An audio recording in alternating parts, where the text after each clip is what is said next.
Batata, bamama, bandeko, mbote, peboye, malamu, na émission la mnobo lingaka mingi. Ndenge, boza komona, ndenge générique, l'aksebino, tokomi na tango, ya asembo, mbote, lisusu, mbote, nabi, que vous êtes la biso de partout, à travers le monde. Merci, Nabino, pour la fidélité, pour la confiance. Oyo bozana ngo na sembo ndeto baka yoko sembo émission ya lisolo sembo émission makanisi sembo émission tokuta na rapport na robeta masolo ya politique pe masolo masusu matali kita ekolo. Merci Nabino pour la fidélité pe confiance oyo bozana ngo na émission yo sembo équipe technique bazawana Freddy Takidi Adolphe Dominguez et Tata Mobicha tozana kupar bola mwana avec club mwana yolo Serge Makoso mwana Congo Central yaza na réalisation guide pour tous les grands maestros MC Mbia Mavinga pe Tony Binda Diata Bao tozali susu na Sulumbo yo Joël Pembele Serge Kwilu na Samson Ilunga tala équipe technique bamonde bazali ko edenga ezali ko edengai pobola ndanga na banda ku dans de très bonnes conditions batata bamama bande ko boye malamu na sembo ya mokola lelo tokobeta politique côté bande ko batali lelo to solo makamba tali bongo mateya to solo la éducation boyebi que déjà le lundi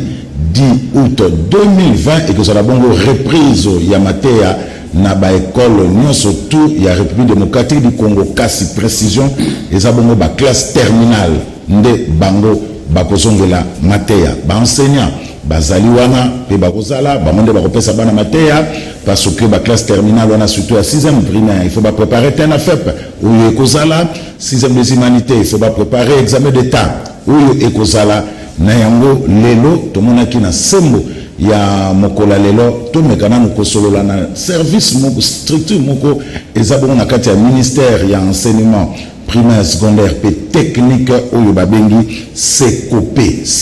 eningi bongo kolakisa service ya contrôle pe ya paye ya ba enseignant sekopé fonctionnera ndenge nini sekopé tambolaka ndenge nini po e makambo pe bele elobami po na service wana oyo o babengi sekopé na yango lelo bandeko batali tozali bongo na mobianga mimoko awa komona Jean-Paul Lesambo azabongo analyste politique pe expert en éducation na yende toko kota pena na muzindo na matali bongo sekopé ndeko Jean-Paul Lesambo na pesio mbote mingi mbote ndeko Zulu. Alors enseignant bazozonga la mateya le 10 août il fallait aller le 3 août mais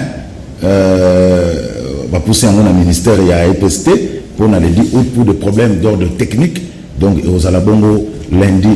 10 août, enseignant, est-ce que Bazali Bongo prêt pour la réponse à Bakour, le Jean-Paul Lesambo? Bon, merci Ndeko Zulu. D'abord, il y a les bosso pour na ndenge ya lokasa oyo pesa inga pour répondre na plateau na yo pour ezalimba la liboso et na bandi te bato pe ba kolanda biso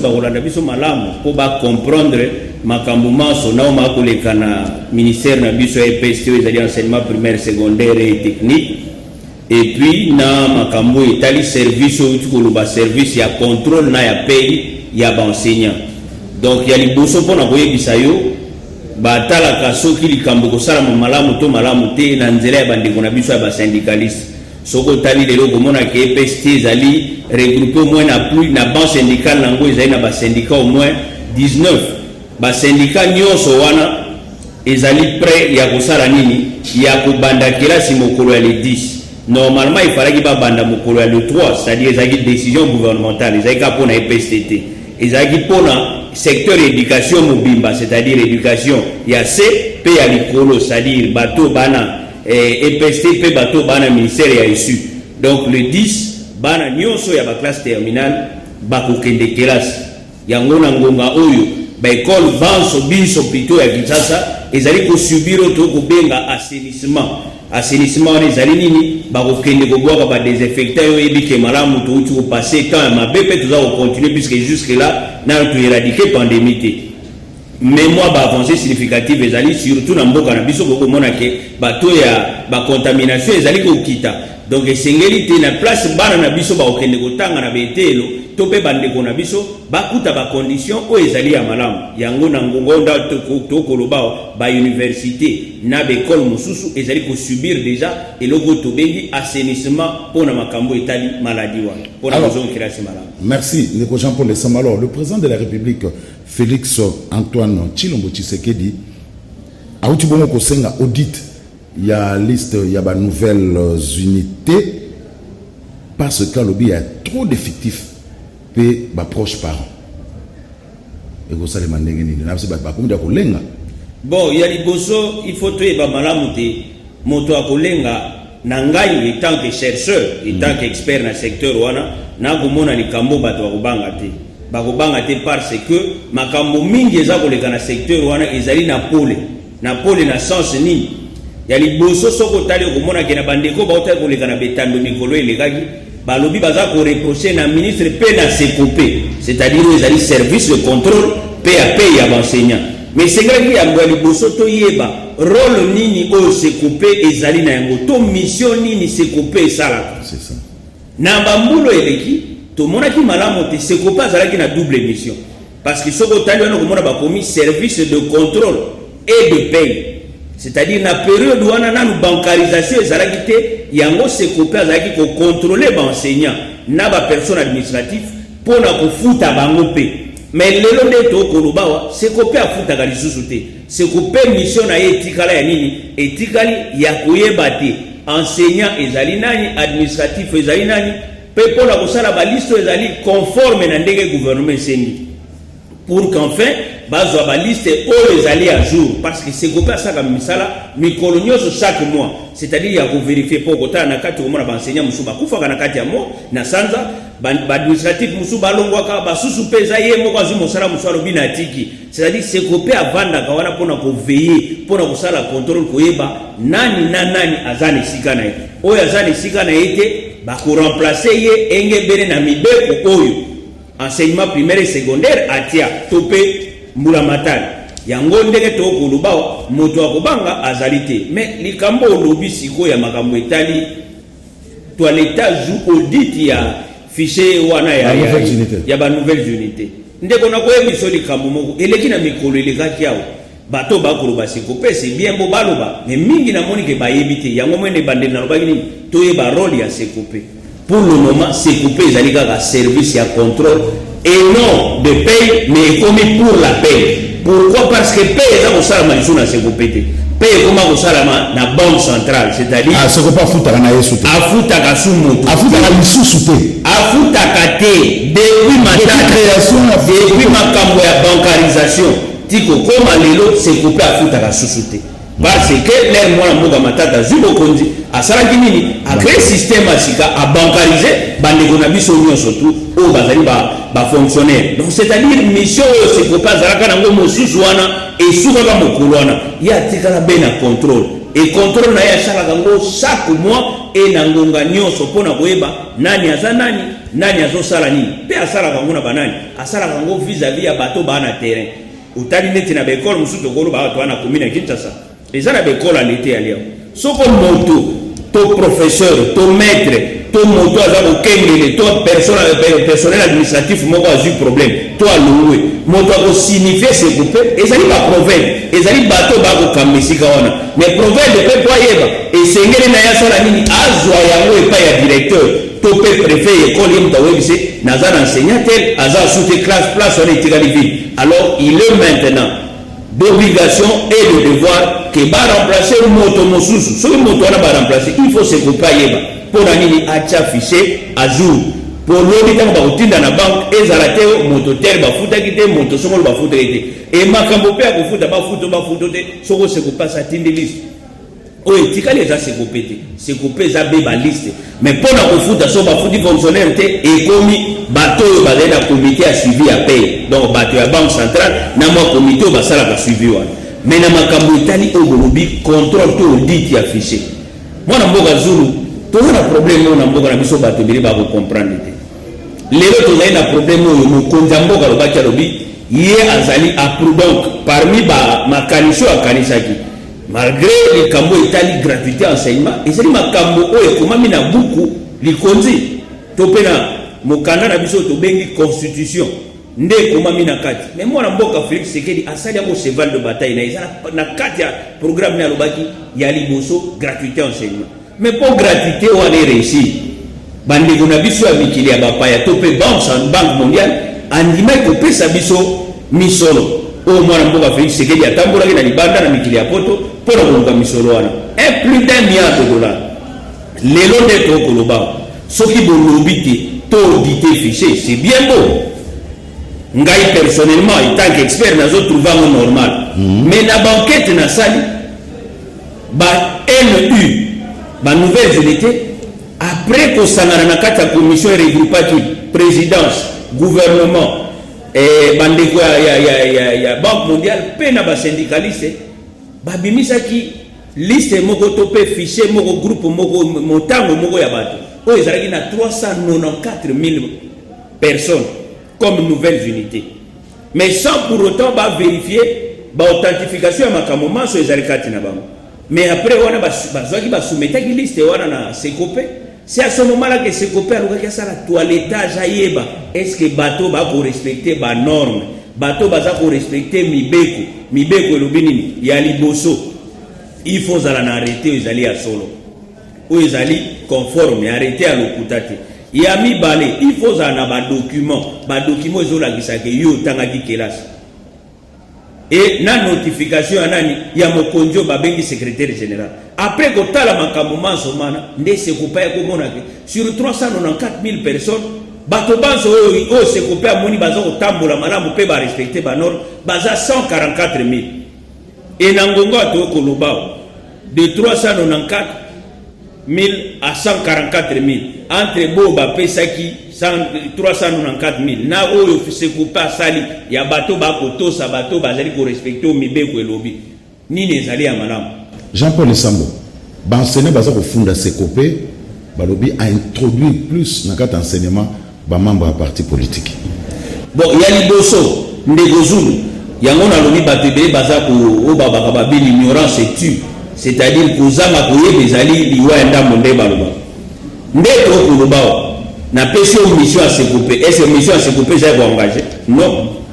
seul moto oyo ko engagé na ministère ya enseignement primaire et secondaire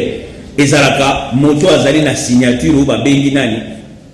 ministre moto asalaka ba arrêter engagement si peut-être qu'il y a un problème en attendant que ba arrêter bima basala ke loko ba benga ba commissionner ka bato moto a commissionner ka bato apesa ka ndingisa o commissionner bato et ça secrétaire général o azali siko mwana mboka mangobe bango nde bana mpifo Sekopé aza na droit ya koengager moto te pe engagea ka moto te parce que mission na eza ya koengager te pour so mission eza ya koengager nde ya koengager soko tali na secteur ya éducation ndeko komona ke toza na 26 direction oyo na kati ya 26 direction Sekopé aza pe direction est-ce que yo ndimi service moko to direction moko olobabi Sekopé engager bato na service na direction na eza passe pour moto na moto eza na ba directeur bango nyoso eza ba directeur nini ya kondima yo Sekopé banda ko engager bato na secteur na ye du moment où yo za service seulement ya contrôle c'est là où baza ko tia bato na kati ya libunga bamemi libunga na même tina présidence de la république o bato bakokanisa ke na Sekopé misolo ezalaka na Sekopé baengagaka bato non Sekopé aza même pas na o babengi coffre fort aza na ngote Sekopé azwaka salaire na frais de fonctionnement lokola ba direction nyonso et alors na ngonga o tokokanisa ke Sekopé azo engagé na lolenge nini et c'est ngiri totanga babuku. Voilà, Jean-Paul Lesambo pour nani kaka Sekopé ezabongo cité et pas il y a ba enseignant pas balakisi des malheur il y a ba enseignant na République démocratique du Congo ndeko zulu na yebisaki yo na lobi toza na ba toza na ba direction 26 toza pe na ba syndicat au moins une affaire de 19 bomoni combien de syndicats baleki na itandoke balobi no moni biso toza ko reprocher Sekopé boye toza ko zonga sabo eza pe syndicat moko te bon ba mosusu wa musala ba oni ndeto koloba ba syndicat nyonso musalo to koloba na lobi na ya 394 000 personnes wa et ça la matin na Sekopé et salama na gouvernement na biso na présidence de la République na banque mondiale pe ba syndicaliste, c'est-à-dire les amis au bango ba memela ki sekopé avant qu'il y ait la conformité ya mibe oyebi sabiso na ngongana 94 plus de 394 000 wana sekopé à côté na kati pona réunion na sekopé za lakite ezali gouvernement présidence ba syndicaliste na banque mondiale. Alors na mbonga o bakoko kozana mwa bwani ate bayebake oto kokarisana oto kolobeza eloko mokote et de même que lelo de kozulu na websa on parle quelque part na bande ko na biso na babia i détournement c'est pour pas kozwa misolo azoko engager ba pour na misolo de kozulu na boyebi zelo moko lelo to babenga ka ba relikare likeli bani ezali misolo oyo après avoir payé au bafuti ba bamongo etikala batomo to songolo bafuta geti tomo to pakala daki malada koteki mbongo wana kenaka mbongo wana ezoka na trésor public mbongo wana yanga na sekopete parce que sekopete n'a rien à voir avec ça le sambo ozo ba solo mais ndeko basembo oui pourquoi na lobino ke nazolo basembo lorsqu'on bancarisé paye à l'enseignant. Est-ce que l'enseignant va foutre na sekopé? Non, c'est la banque centrale. Ndako zwa misolo atini na ba banque ya zana mona contrat. O azana bango na la banque centrale a foutre ba enseignant par la service ya ba banque. Mais suite ya fichier au sekopé. Oui. Donc sekopé ya tinda kaka liste. Mais yon de kozulu so ozali moto ozali na matricule. Ozana arrêté ozola sakende kozulu a futam. Yo kokene na banque oyo batindi yo. Lero kokoma kuna hiyo zui misolo na opération retour ezalaka te. Opération retour ezate ko ba opération retour makasi na sema ndeko to réfléchir na poto kitoke kana ko banda na ko kanisa na soki ba bi opération retour ndeko zuru neti ozana so ba ko futo na banque ngana kolanda na kama ko pesa retour wa na ukangote poza na ba problème est-ce que les foot ya ba enseigner ça les foot ya mokie oyo mutu soko bandi ko ba opération retour ça masiko za motelo mabe lelo tala ba professeur d'université ils sont payés à plus de $2000 mais enseignants se foutent à combien enseignants se foutent à même pas 500 000 francs même ba musuku to baza même pas 300 000 ndeko yo sikolo bana batwala ndenge bino boko sala musala yo tangisaka yo za personnel administratif yo za bo soko kuimi sona ya ko pesa opération retour non parce que moto ana zana arrêté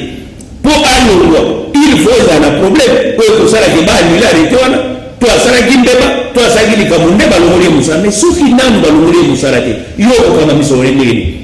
na ko pesa ndakisa moko pona makambo itali bareli ka tope ka makambo to benga détournement mais détournement soki balobi détourner ko egoza il faut balanda ba banque tope balanda ba central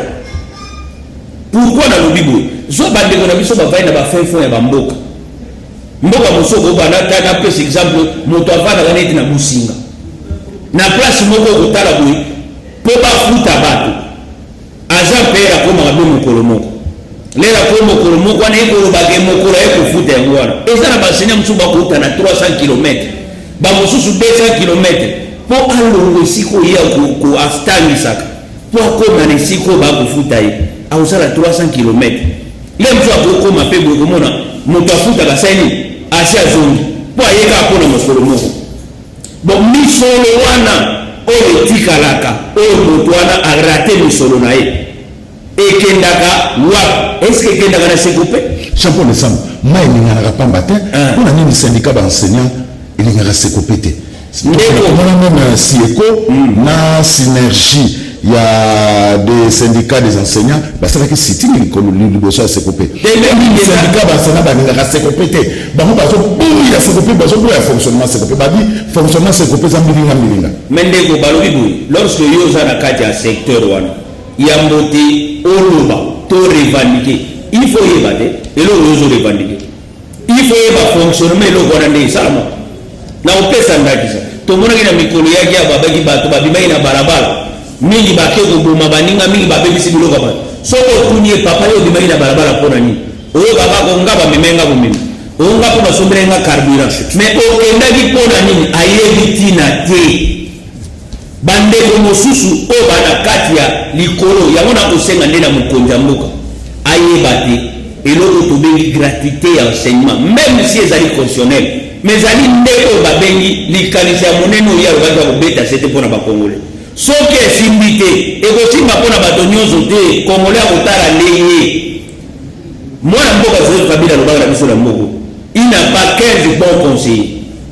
ngana komi kubanga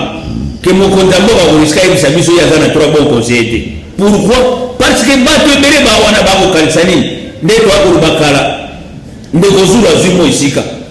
tokoyeba toyekotala ndeko zulu tokoyebisa ndeko zulu ebike lelo ekomi ntango na biso ya nini ntango na biso ya kosala malamu to ntango na biso ya koyiba mbongo mboka. C'est ça le problème. Yango ndeza korenye na kati ya mito ya bato mingi soki bamoni na ana province moko to na ana tribu moko na mokonzi ya mboka c'est le moment banda kotire bato. Est-ce que ntango ozotire bato ozosala mokonzi ya mboka malamu mpo mosala eke liboso to ozosala mokonzi ya mboka mabe? Parce que lelo na Congo toyebi malamu te nga na mosu oluba te me makambo mingi nasalaka mpona Congo nasalaka mpona moto te so nabandi kosala ngo mpona moto ekomi mabe no ifo nasala mpona Congo. C'est-à-dire bato mingi mpo bali na ekolo mosusu baza baintegre e sérieux na mboka oyo bazali oyo bakosala mosala malamu pour mokolo moko likanisi ya mokonzi ya mboka ekoka kokokisama. Lelo toko totali makambo maso mokonzi ya mboka lobaki mingi eza kobouge mais likambo ya gratuité ya enseignement eza kopusana. Pourquoi bato bakoluka bakota na kati baluka bafrene ndeko zulu na koyebi so likambo moko ya mote lelo balobi likambo etali to baodite fichier ndeko zulu bakodite fichier. Est-ce que président de la République aza na fichier te po auditer il faut sema fichier ya nini akosema fichier ya segope siko ntango segope akopesa fichier so wadute na fichier wana po ayebake oyo eza na kati eza ya solo il faut asala nini il faut akita na terrain avec baétude barecherche na sali ndeko zulu to wana 52 000 écoles. Combien d'enseignants au besoin à l'État? À travers la République. À travers la République, pour le moment, il y a une affaire, il y a 130 et quelques mille enseignants. Bien répertoriés par le CGOP. Ce qui ici, dans la nouvelle unité, 144 000, si on fait les calculs, on va déjà dans le temps. La nouvelle unité, on a une explication. La nouvelle unité, c'est ça. Non, c'est ça, Congolais. Mais c'est-à-dire baza bato ba mususu ba bana déjà kosala musala enseignant baza pe enseignant baza kosala pe musala mais problème ezalaki ya nini république azaki na misoloté po ya kofuta bandeko wana banso. C'est pour cela que le Banque mondiale alobaki nini apia biso maboko pona ko soutenir gratuité enseignement. Mais ndenge tokomi kokenda lelo ya koloba to auditer fichier to sala bo je crois que bandeko se couper les musu baza prévandi maba auditer bango mais na makanisi na ngai na kolobake fichier ba kopesa présidence eza fichier se couper. Alors soki bino auditer na fichier bo ngabosani bo ngabokita na terrain pour que bo auditer boyeba est-ce que l'école songolo ba komaki na mwerebitu enseignant tel azalaka wana o ba komaki na kasumbalesa préfet tel azalaka wana soko tali malamu makambo wana manso malamu ndeko zulu ekoki kosala biso ata 5 mois eliko lobato. Il faut gouvernement na biso azwa lisusu misolo apesa na commission wana oyo bakokende koaudite po bakita na etando mobimba ya Congo elingi olobake tokobebisa misolo du moment où un travail était déjà fait en amont et tant tokokende kovérifier pendant 5 mois elingi olobake bandeko ba NU wana les nouvelles unités ne seront pas payés. Et deuxième chose ezali la Banque mondiale aza na baexigence ebele. Or, Banque mondiale ensemble n'a se coupé, n'est pas audité, va continuer à auditer, va faire la terre, comment fonctionne mes amis au Salama, mais puisque Banque mondiale a fait sa commission à Bongoté. Alors, on a négocié 1 milliard, il y a négocié que nous devons à cause à pied misolo, mais à ça, il y a des représentants au Sala, gouvernement, na président de la République, na Banque mondiale. Parce que jamais, va couper sa commission à se couper, va couper sa mission na gouvernement. C'est-à-dire le gouvernement doit décaisser mbongo akozombo wana kochana banque et c'est à ce moment là maleme ndenge ba prévision ezalaka na kati ya mboka nde ministère ya budget a engagé ya finance ordonnance banque centrale saini afuti mission na enseignant mais ça on sali 5 mois ngo ba nouvelles unités ba ufuta magate et à part c'est pour ba le financement goyate bon tango goyate moto akozana problème est-ce que zanga inde kozampo to ezande kozulu to ezaba ndeko na biso na ba enseignant. Et il y a mon droit qu'on soit sous problème collègue, na peuple congolais. Et ça n'a pas moi na Félix Tshisekedi. Parce parce qu'il y a une gratuité enseignée mais il y a un cheval il y a pour pour nous ça aujourd'hui il y a 135 000 enseignants au Bafutamaka et pas à l'État. Est-ce que ce COPE se déplace sur le terrain pour vérifier l'enseignant on a pas besoin de l'État parce que ça nous sent effectivement ce COPE a été réparti dans toute la République azara bantene na ebisika biso oyo twana mona kinamboka na biso bisika nyoso ce COPE ezali soko kena ba sur le 26 provinces il y a 26 sous direction il y a ce COPE c'est-à-dire la direction provinciale et puis bazara bantene na bango partout bato bana bantene wana en complicité avec ma province ou bazali bato ba zone scolaire na ba secteur wana nde ba travailler pour na koyeba l'école Saint-Marc ezala ba enseignant mutangu boy ezala ba enseignant ba kufa kiboy ezali na ba personnel administratif boy ezali na bato boy nde bazoka ba donnana ba ko ramener en vers quoi vers la direction nationale nde à ce moment la direction nationale a kosa la liste o ezali ko respecter mibeko pour katinda ngona na ministère du budget c'est à ce moment là que la cour normale to bengi ligne budgétaire pour bakenda tina kosa nini na kofuta. Voilà, Jean-Paul Lessembo, expert en éducation, il y a tout ça na kati ya plateau ya Sembo ya mokola lelo tozobeta mingi mai masoro matali bongo reprise ya bacour où ils ont fixé pour le 10 août 2020 pour la classe terminale pe lisusu structure moko eza na kati ya ministère ya EPST au babengi COPE service ya contrôle pe ya paie ya enseignant Jean-Paul Lessembo enseignant bazo funda lisusu COPE balobi que COPE bazo détourner ba échelon pe ba grade ya enseignant pe personnel ya éducation ndeko nazozo ngapande na bayelo ne bandeli est-ce que COPE moto engagera COPE engagera te lokwa COPE engagera te moto engagera ezana moto engagera ezali mokonzi ya ministère ye moto asaka barete pe notifié par qui par le secrétaire général soki ba mokonzi a signé arrêté pour que le secrétaire général a notifié il faut y ba ndeko zulu azana niveau ni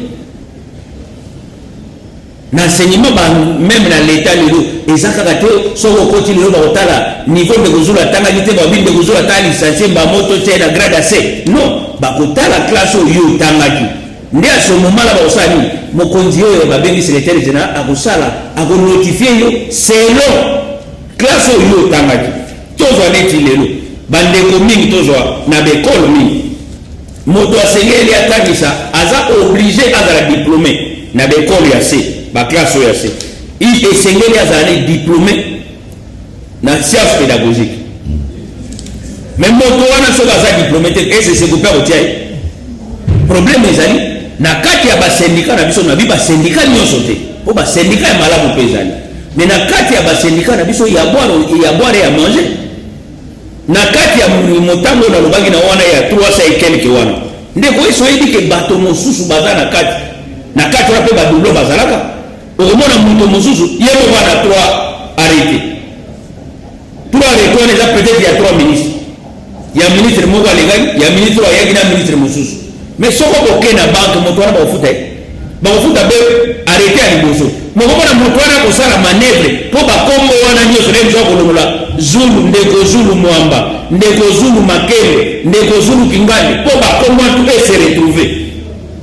mais tant bakombo se retrouver moto wana koperdre misolo eza COPE to eza l'état ya Congo eza l'état ya Congo c'est-à-dire même ba syndicat mosusu eza na niamu ya quoi ya manger dans ça okovanda bomurika ko to leo to bimana balabala poto ba ndeko zulu falo makanal ki tina boko no ndeko zulu balike mais problème na bango ezali bayebeke soki to beti ndeko zulu akoningana lokwa ebi poso avandi faut pas balongola akolukani yakana no koto to sona ba syndicaliste pemeni baso akanyaka non mais Jean-Paul Lessembo il y a quand même des syndicalistes qui sont assises na niveau ya secteur ya éducation était ba chambre scopuna ba maman Cécile Tiongo pourquoi pas bolinga ko kutana bango te boza ba pena négociation na bango bosola pena bango bino comment éviter bango surtout ce COPE non ndeko zulu na oyebiso elongo bato wana banso bazaka na contact na COPE bato wana banso baza na contact na ministère na pesi exemple moko wana binini listo ya liboso o ba pesaki pona ba NU esalamaki COPE alaki te bato basala listo wana ezali gouvernement na biso présidence na ba syndicaliste pe na bango mondiale bango nde bavandaki na kati ya lisanga est-ce que bato yo moko ndoko vani bino boaki na kati sur le 394 000 basali likambo wana okobi molobi ote na kati wana bato mingi bazana sikope mutatiaki du moment bino nde bozi liste wana botransmettre yango bopesi na sikope po amekota la conformité ya bato wana est-ce que batosi mobeko est-ce que barespecte banorme bapesi c'est là où il y a problème na mboka na biso ndeko zu tokokango tokomiso moto alibandi bozana na libandi te tokolo boza koko za vegle za no yango te poni ni moto ana makanisi lelo te tokolubao na yebi malamu te ndenge kusuka mais je crois que ça oza mopandisa moza investigateur amunene ba syndicat mingi za na intersyndical ya makambo itali éducation kendo tuna mama Cécile wana soki lelo ba na bandi so kemite lelo ba bandeko na ye o ba yeke mosala nde salama ba ko esai bazolo ka balongole pa tamboli na ndenge sengela bite est-ce que ça peut ka biso nga expert mutu na lobi yango tonga mna lingi yango non parce que le syndicaliste ba syndicat bazana pona kosunga ba agent par rapport ya nini ya employeur pour vie sociale ya employeur ya agent ya moto ko sala za malamu mais soki okomi kobunga njere ko moko tara makambo mosusu tokoloba nini c'est tout un problème. Est-ce que la gestion sait à se copier? La gestion est bonne, la gestion est transparente. Ndeko nga soko na lobi ke gestion est transparente ou transparente okolobo bilem sur na ko sala ya okaya mo parfois on accuse aussi bazali DG ou DGA bazaka na DGA chef de service bazana chef de service na chef de service adjoint na ba directeur on accuse le chef de service et le chef de service adjoint de la gestion. Bon, mais c'est coupé. C'est une question on a tout dans ndeko bon na yo do tuna mitona na tuna bato wana na se coupé bana pauvre forte na se coupé ba gérera misolo te ba futa makana banque ko ba nyonso po bango pe ba baja siko mais gestion ba ko beja ya misolo ni bato wana ba signifier biso mbongo wa mweza mbongo ni lelo ko ba ko ba makambo ya détournement. Il faut que bato ba ko bana biso biloko wana batala ba banque batala comité de suivi bango nde muto ba gérera misolo barelika bango nde muto ba gérera eza mokolo moko te même atande bato ba ko o ministre ayi misolo ministre ayi ba misolo ba enseignant bon tout na non ministre a frais de fonctionnement na salaire bon misolo ya ba enseignant so futa bana ba ministre so par quelle image donc mukolo ba ke moi mboka kaini wazali mokonzi ya suivi pe déjà hôtel de monnaie na biso donc azaka soki misolo ezongi comme relika azwi ndambo atindi na segope azwi ndambo atindeli ministre du moment où lui gère pas seulement l'argent ya baenseignant seul mbongo barelika wana eza mbongo barelika ya bafonctionnaire nyonso ya république donc babanke soki emoni ke mbongo etikali bakozwa mbongo wana bakozwa nini bakozongisa lelo eza na baenseignant mosusu oyo bakoréclame quelque part bazana moi raison pourquoi surtout dans la province où ils a moi un peu enclavé moto moso ko ba kilomètre bien so ba foot ay ko futama ba foot yete et nous allons na mois prochain agent oya koya o banque tindi olia ya na misolo o ya mois we lekaki ya moto ana futama gite ya ko kana o ya mois wana ekendaki na banque ezonga kizo siko ko tuna se couper tobo tuna banque tobo tuna mwana mboka kai liye moto amokonza makambo itali suivi ya mboka ya paye ya baba fonctionnaire. Est-ce qu'on a fiché au secopeti na ba banque pour na paye ya ba enseignant? Vous nous confirmez qu'il n'y a pas d'effectif na fiché on a kuyebisa yo mbeko etindaka na ba banque te metindaka wapi etindaka na ministère ya budget c'est etindaka na ministère ya budget. Jean-Paul essaie de confirmer qu'il n'y a pas d'effectif, il n'y a pas de personnes déjà mortes, déjà décédées. Mais ceux qui ont décédé aujourd'hui sont notés. Ceux qui ont décédé aujourd'hui, pour la présence physique, il faut la carte. Netio de Gouzou, la carte de lecteur, notamment au lobby, Ngan de Gouzou. Va vérifier, va montrer que ça de Gouzou, va payer au mission. Bah, on est qui va avoir un problème, bah, là, bah, les gens qui ont moins de 6 classes, il y a 4 ans, 2 ans passés. Abimi diplômé so ka sabana ino sala comme électeur salamagi azaki carte de lecteur te ndakoza na moko koso mais na kati ya fichier wana bato bakufa ba déclarer yango na édition c'est coupé à sala ka musala chaque mois il y a pas d'effectif ça je te le confirme il y a pas d'effectif mais c'est il y a pas d'effectif lobi boy loba na musala nyoso moto sala il peut y avoir des imperfections parce que moi ba koko so mike et ko kozala c'est-à-dire moi erreur mike kozala mais dire que c'est pour pas zone musala ya kuchaba fictif fictif au compte soko sala ka musala te ba ko vérifier pour ba vérifier contrôle sala ma sur terrain yo za directeur yebisa biso ba maître no banani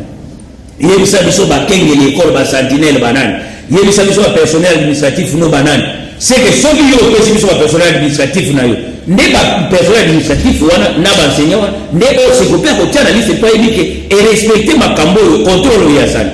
c'est que soki yo directeur to préfet aussi faut eza yo eza se kopia ko se pas ko vérifier a ko vérifier personne physique oyo ayebi ke mikande ezali makambo tu mais nayebi ke na ba liste ya se kopia na tango akala il y avait des problèmes. 5 je crois, même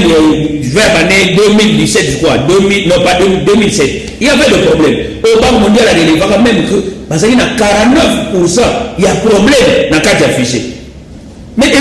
des micro-lotés, l'année passée, avec la Banque mondiale avait le programme, le programme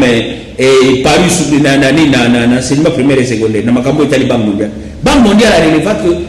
niveau ya motango ba avancé et puis il 2%. C'est-à-dire le Banque mondiale a dit mosalo ba ko sala 2% pour que ba que vers la perfection malgré perfection ça y a montoté. C'est-à-dire ils ont fait un travail il y a avancement makasi. Mais est-ce que na Congo to ko soutenir tendel de jour ça que mission nga première fois la émission. Mais na zala so na motaro na ko sengote na binde ko wana yebi. Mais ngana fa na ayebi te. Bo ba zo nga ba tanga na place. Confirmer que c'est copé cop exact. Cop exact. Les camarades ils vont enseigner dans ce là. Mais na est-ce que va silika na nenga so ki ba ko silika. Ba silika mais je crois na oyebi ça ba enseigner mingi. Oh surtout ba nouvelle unité. Ba luka batala oyo ils ont sala. Ba liso ba bimisi ba pona yebi so na kata ba liso na be kola moniato izalaki. Otolo ba c'est copé à longo. Ezaki na ba enseigner ba oui. Alors pourquoi? Parce que PC 394 000 personnes, la nouvelle unité. Dans la nouvelle unité, c'est un cas batoté. Et ça fait l'école, nous avons arrêté à l'Okuta. Celui qui va déclasser l'école, et lui, il va enseigner à l'école. Il va tout débarquer pour l'école, et Zali n'a pas de malamoté. Il y a un mot, c'est pourquoi je dis makamboman soana, habité au bar à Sali 144 000 sur 394 600. Gouvernement yenda eba nina sengeli kusala na bo batika. So gouvernement au secret ça la bango un arrêté moko collectif. Et ça gouvernement, so gouvernement lobi na misolo kofuta batwana. Et ça gouvernement mais musala basenga na segupe asali asala toilettage ya batwana. Pe asali musala nae. Alors bogo reprocher ni et batoni ba ko kanisa misolo ngwana segupe jamais de gozu. Yango zo cha bato moto mbanzinzi. Bato babio 1 milliard wana eko ya segupe lokuta eko kitane na bank yango tayo so terbe terbe to ko na mbala munye zaka na député mwa chama kila bo ko kanisu député ile personne na ako chama kile makasi mais to mwana député sindaka lokwa mwa mungu na kata bilei tilelo député mwana na kate pona ni la vérité là musali za kosalama lelo to en état de droit malgré que ça a déjà bandaka mais le quoi mo konzambo wa biye l'état de droit pour mbalo tu es dit état de droit de lycée et ils ont continué ça continuer état de droit motonio salingi mbope kusana. Alors nous devons réfléchir maintenant Congo to réfléchir sur l'individualité au moninga na ndeko ya ndeko zuru il faut la les émission sana futa lokuta il faut futa misoro pour les émission on a des conflits sekedi to bota ma famille moko to aba kuzeke il y a un président sigo ya batu nyoso ili ngo bake ba tribu nyoso ya komi na ba tribu wana ba tribu ya komi Congo te. Est-ce que les enseignants vont avoir la confiance dans ces copés? Moi je dis oui parce que ngana vérifié j'ai fait des recherches yango na osema pena ba enseignants bazana ba antenne ya sikupé partout surtout na ville ya Kinshasa bakenda ka kuluka place oyo ba konti ya antenne bazali bakenda ka peko solo na bango eloko zo ba Congo nini na Congo tulinga kotana ba bukuti na Congo tulinga ko vérifier de so ba biso ka ndeko zulu ndenga zana ba mona ke na kwembo ba monga pe na juge oui ba mona ndeko zulu place et c'est na mona et c'est na vérifier non problème ya monene za na Congo ya wana il faut tout ça l'effort ya kosani ya kupusa parce que mboka autour bakate justice mtele baka nation mais que là si pe ça la ganini instruction pe ça ganini et tombola mboka pour bana so ba ko kende classe il ko ba tout ba ba universitaire té mais moi niveau instruction il faut ça na bana biso. Jean-Paul Lesambo, message ya suka poto kabwana na mokolo lelo. Na message ya suka poto kabwana na mokolo lelo na bandi na butu na bongwani bo na lobelande mokonza mboka na biso. Mokonza mboka Félix Antoine Tshisekedi biso ba congolais to voter ki opo kamba biso to na vote wana ezaka na baluba te. Na vote wana ezaka na basonge te, ezaka na ba mbuza te banani te. Vote wana ezaka ba congolais banso, c'est-à-dire biso nyonso to voter ki yo. Alors lelo eza na France moko ya bato te ba ka koluka batanyamu na ba secteur mususu to po moto aza moto ya Katanga alongwa na poste po moto songola kota to moto azali moto Équateur alongwa na poste po moto akota na Congo bato bazali sérieux bazali eliko baté bato banso bazali ba moins sérieux to bato banso baza ba détourneur non yango na sengi na mokondi gratuité enseignement ezalaki projet na yo pe okoba na yango ezako kende sur de bonne base mais question ezali moko ya ko soutenir pe bato bazali na se entre autres ministre na biso Willy Bakonga secrétaire général na biso Mangobe pe na 26 direction ya EPST basala musala malamu po gratuité wana ezala na mpifo pe na bokombo kwa nzoto ndeto lubako c'est-à-dire ezala na makasi pour que etambola malamu po ekozonga lisusu simate to koyeba ke na mboka na biso soki yaka na moto moko akomisaki gratuité enseignement effectif na mikolo nyonso ezali mwana mboka Félix Tshisekedi. Sekopeza surtout au foot enseignant. Et foot enseignant ta mon côté. So enseignant mo abi ke Sekopé foot ga ale ga mission na ba ke ngaba foot nga na Sekopé. Jean-Paul Lesambo, expert en éducation, merci. Merci de vous na ndengo ya ba na plateau na.